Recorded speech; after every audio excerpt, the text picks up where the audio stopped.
সিরাজগঞ্জে বাড়ছে যমুনা নদীর পানি। এতে নদী তীরবর্তী নিম্নাঞ্চল ও চরাঞ্চলের বাসিন্দাদের মাঝে দেখা দিয়েছে বন্যা আতঙ্ক। এ নিয়ে আরও জানাতে সিরাজগঞ্জের শহর রক্ষা বাঁধ থেকে যুক্ত হয়েছেন রিফাত রহমান। রিফাত, পানি বাড়লে কৃষিতে কি ধরনের প্রভাব পড়তে পারে এবং স্থানীয় পানি উন্নয়ন বোর্ড আসলে কি বলছে?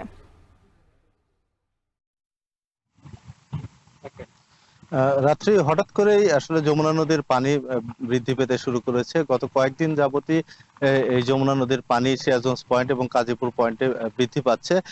তবে গত 24 ঘন্টায় 10 সেন্টিমিটার পানি বৃদ্ধি পেয়েছে এবং গত 4-5 দিনের কথা যদি বলি, গত 4-5 দিনে প্রায় 100 সেন্টিমিটারের বেশি কিন্তু পানি এই যমুনা নদীর সিরাজগঞ্জে পয়েন্ট রয়েছে পয়েন্টে বৃদ্ধি পেয়েছে, যে কারণে আসলে সিরাজগঞ্জের যেগুলো চরাঞ্চল এবং নিম্নাঞ্চল রয়েছে, বিশেষ করে সিরাজগঞ্জের 5টি উপজেলা যমুনা নদী তীরবর্তী এবং চরাঞ্চলে অবস্থিত, যে কারণে এই যে এলাকার মানুষগুলো রয়েছে, এই মানুষগুলোর মধ্যে একটু বন্যা আতঙ্ক তৈরি হয়েছে যে হঠাৎ করে এই অস্বাভাবিকভাবে পানি বৃদ্ধির ফলে যারা ফসল চাষ করেন, বিশেষ করে কৃষকরা রয়েছেন, তাদের ফসল নিয়েও একটি শঙ্কা তৈরি হয়েছে। বিশেষ করে এখন চরাঞ্চলে প্রচুর পরিমাণ পাট চাষ হয়, তিল চাষ হয়, এই ফসলগুলো তারা ঘরে তুলতে পারবেন কিনা সেই সংখ্যাও কিন্তু তাদের মধ্যে আমরা বিরাজ করছে বলে শুনেছি। তবে আসলে এই সময়টাতে যমুনা নদীতে পানি বৃদ্ধি পেলে ভাঙ্গনের একটি প্রবণতা আমরা দেখতে পাই। বিশেষ করে সিরাজগঞ্জের যেগুলো এলাকায় শহররক্ষা বাঁধের পাশাপাশি নদী তীরবর্তী বাঁধ হয়নি, সেই এলাকাগুলোতে ভাঙ্গনের প্রবণতা বেড়েছে।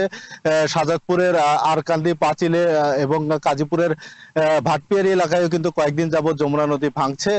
তবে আসলে পানি উন্নয়ন বোর্ড যেটি বলছে যে যমুনা নদীতে এই যে পানি বৃদ্ধি পাচ্ছে, এই পানি বৃদ্ধি আরো কয়েকদিন অব্যাহত থাকবে। তবে এখনো যেহেতু বিপদ সীমার নিচ দিয়ে পানি প্রবাহিত হচ্ছে, সিরাজগঞ্জ শহর রক্ষা বাঁধ পয়েন্টে 148 সেন্টিমিটার এবং কাজীপুর পয়েন্টে 170 সেন্টিমিটার পানি বিপদসীমার নিচ দিয়ে প্রবাহিত হচ্ছে, যে কারণে আসলে পানি উন্নয়ন বোর্ড যেটি বলছে যে এই যে অস্বাভাবিকভাবে পানি বৃদ্ধি পাচ্ছে, এর ফলে আসলে শঙ্কা রয়েছে। তবে আসলে বন্যার কিন্তু শঙ্কা নেই তারা কিন্তু বলছেন। পাশাপাশি যে এলাকাগুলো আসলে ভাঙ্গন প্রবণতা বেশি, বিশেষ করে সিরাজগঞ্জের যে 78 কিলোমিটার বাঁধ রয়েছে, এই বাঁধের যেগুলো অংশ সংস্কার করা প্রয়োজন সেগুলো অংশ সংস্কার করছেন। পাশাপাশি যেগুলো এলাকায় ভাঙ্গনের প্রবণতা বৃদ্ধি পাচ্ছে, সেগুলো এলাকায় জিও ব্যাগ ফেলে তারা কিন্তু ভাঙ্গন রোধের চেষ্টা করে যাচ্ছেন। তবে আসলে এই যে কয়েকদিন যাবত এই অস্বাভাবিকভাবে পানি বৃদ্ধি, এতে করে আসলে যমুনা পাড়ের মানুষ স্বস্তিতে থাকতে পারছে না। তাদের ফসল রয়েছে, পাশাপাশি বাড়িঘর যেহেতু নিম্ন এলাকায় রয়েছে, সে কারণে আসলে তাদের মধ্যে এই সংখ্যাটা কিন্তু বাড়ছে।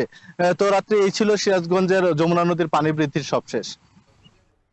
যমুনা নদীতে পানি বাড়ায় আতঙ্ক, নিম্নাঞ্চল ও চরাঞ্চলের বাসিন্দাদের মাঝে দেখা দিয়েছে বন্যা আতঙ্ক। এই নিয়ে বিস্তারিত জানাতে যুক্ত ছিলেন রিফাত রহমান।